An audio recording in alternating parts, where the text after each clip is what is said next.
¿Qué tal, compañeros? Mi nombre es Carlos Alberto Bonfil Aguilar, alumno del cuarto semestre de la carrera de medicina, y en este tema quiero explicar a grandes rasgos lo que es la fisiología respiratoria. Como sabemos, los cuatro componentes que interfieren en la respiración son la ventilación pulmonar, un proceso meramente mecánico que se refiere al flujo de aire, entrada y salida entre la atmósfera y los alvéolos. En segundo punto, la difusión de oxígeno y dióxido de carbono entre alvéolos y sangre. El tercero es el transporte de oxígeno y dióxido de carbono en sangre y líquidos corporales hacia tejidos corporales y de sí mismos. Y por último punto, la regulación de la ventilación. Los pulmones están contenidos en la cavidad torácica, están sobre el diafragma. Sabemos que el diafragma es inervado por el nervio frénico. Y los pulmones se extienden principalmente de dos maneras. La primera manera es el movimiento diafragmático, un movimiento que es eh, casi involuntario, eh, y es la llamada respiración en reposo. El segundo movimiento es el costal, que es la elevación y el descenso. Esto es para aumentar o reducir el diámetro anteroposterior de la cavidad torácica. Con la inspiración, el diafragma, como estamos viendo en la imagen del lado derecho, se contrae. Y en la expiración se relaja, el diafragma se va hacia arriba por un proceso llamado retroceso elástico. En la respiración forzada las fuerzas elásticas suelen no ser suficientes, por lo tanto, principalmente se consigue una fuerza adicional por los músculos abdominales. Y en el caso del movimiento costal, cuya su principal función es elevar la caja torácica a través de los músculos inspiratorios. ¿Cuáles son estos músculos inspiratorios? Pues los intercostales externos, el esternocleidomastoideo, los escalenos, los serratos anteriores. Y pues los músculos que son los expiratorios, o sea que se encargan de tirar hacia abajo de la caja costal, son los intercostales internos y rectos del abdomen. Hablemos de volúmenes. En este caso empezaremos con el volumen corriente, que es aquel que inspiramos y expiramos de manera involuntaria y es igual a 500 mililitros en un adulto, siguiendo con el de reserva inspiratoria, que es aquel que se inhala desde un volumen corriente normal y es de manera forzada, y siguiendo con el volumen de reserva expiratoria, es aquel que se exhala forzadamente y es igual a 1100 mililitros. Y para terminar con el volumen residual, que es el que siempre, esta cantidad siempre está dentro de los pulmones y es igual a 1200 mililitros. Tenemos la inspiratoria, que es aquella que se inspira de manera normal hasta una máxima distensión de los pulmones, y la sumatoria del volumen corriente más el volumen de reserva inspiratoria igual a 3500 mililitros, siguiendo con el residual funcional, que es aquel que queda en los pulmones al final de una inspiración normal, y es la sumatoria del volumen de reserva inspiratorio más el volumen residual, que sería igual a 2300 mililitros. Y por último, la capacidad vital, que es la sumatoria del volumen de reserva respiratoria más el volumen corriente más el volumen de reserva respiratoria. Y esto es todo lo que se inhala y exhala de manera voluntaria y sería igual a 4600 mililitros. Observamos en la gráfica el volumen pulmonar total, que es el volumen máximo que se puede obtener con un máximo esfuerzo posible, y pues es la sumatoria de la capacidad vital más el volumen residual y sería igual a 5800 mililitros. Como podemos ver en la imagen inferior derecha, en el interior del alvéolo existen moléculas de agua y entre ellas existe una atracción intensa, y estas al contraerse intentan expulsar el aire que está contenido dentro del alvéolo. A su vez, ellas están reguladas por el surfactante, que reduce la tensión superficial, y este surfactante está compuesto por fosfolípidos, proteínas, iones como es el calcio. Este surfactante es producido por los neumocitos tipo 2, que son células epiteliales alveolares tipo 2, y esto constituye el 10% del área superficial alveolar. Y gracias a este surfactante es el porqué el alvéolo no se colapsa. y pasaremos a hablar de dinámica pulmonar, y para ello tenemos que recordar que en los pulmones existe una microcirculación. Asimismo, existen unas fuerzas que regulan el paso del líquido, que llamaremos fuerzas de Stirling. En este caso lo representaremos el líquido con peces.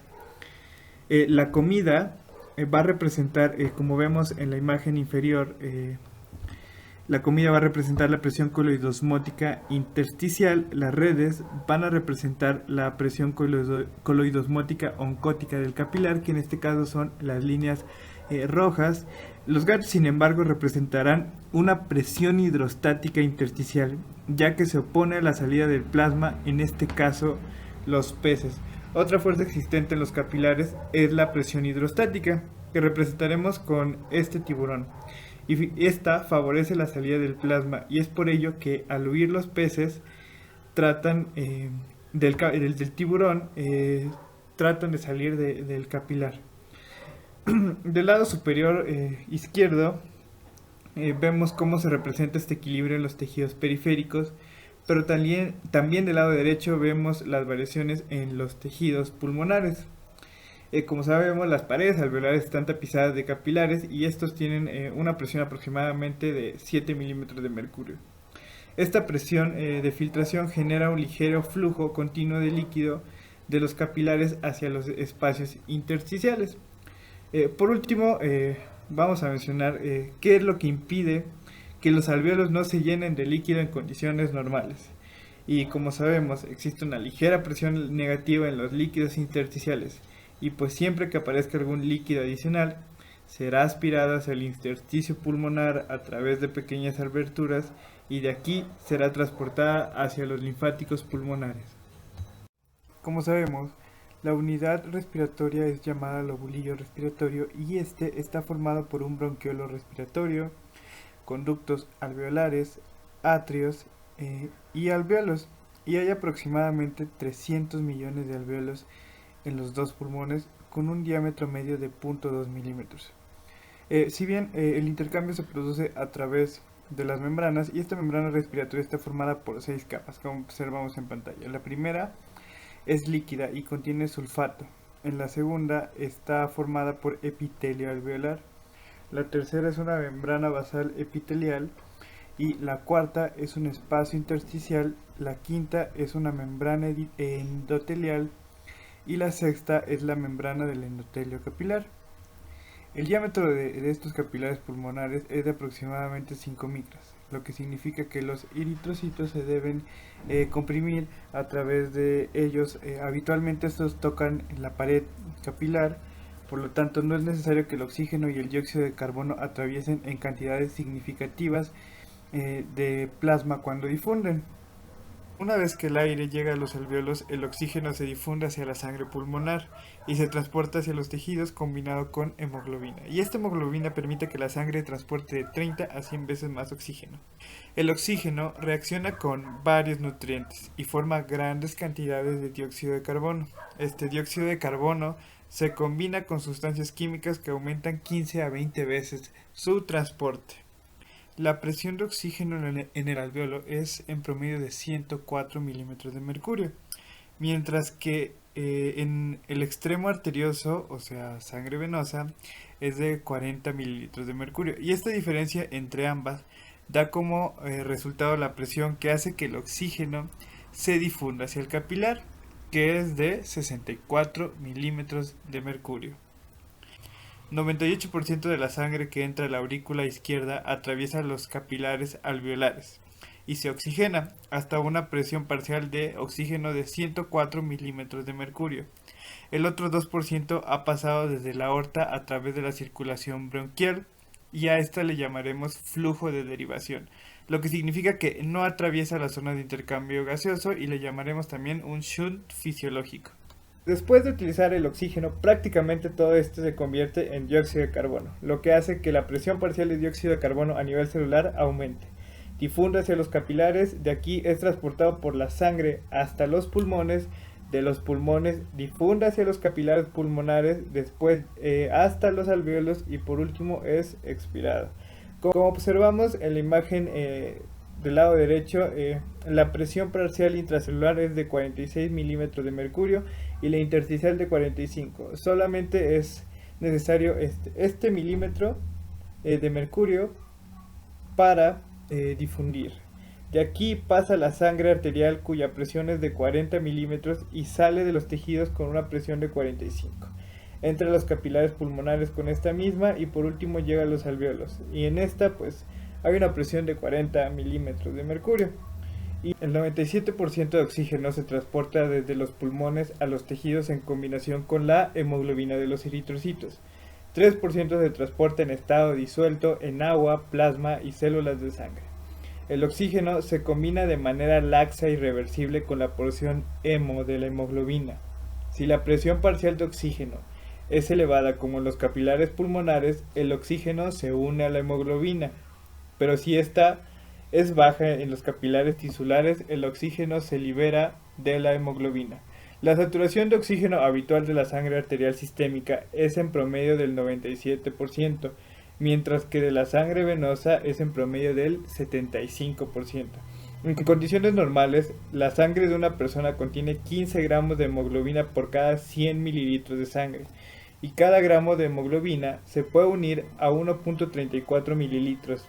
Normalmente se transportan 0.17 mililitros de oxígeno disuelto a los tejidos por cada 100 mililitros de flujo sanguíneo arterial. La cantidad de dióxido de carbono en sangre está relacionada con el equilibrio ácido-base. A mayor concentración de dióxido de carbono, menor pH, que significará una acidosis. Se trata de tres maneras diferentes. Para empezar, en forma de bicarbonato, y esto sucede cuando el dióxido de carbono reacciona con el agua y forma ácido carbónico. Y esto es mediado por la enzima anidrasa carbónica, que acelera su reacción hasta 5000 veces. En otra fracción de segundo, el ácido carbónico se disocia en iones hidrógeno y bicarbonato. La mayor parte de los hidrogeniones se combinan después con la hemoglobina de los eritrocitos y el bicarbonato se intercambia con el cloruro.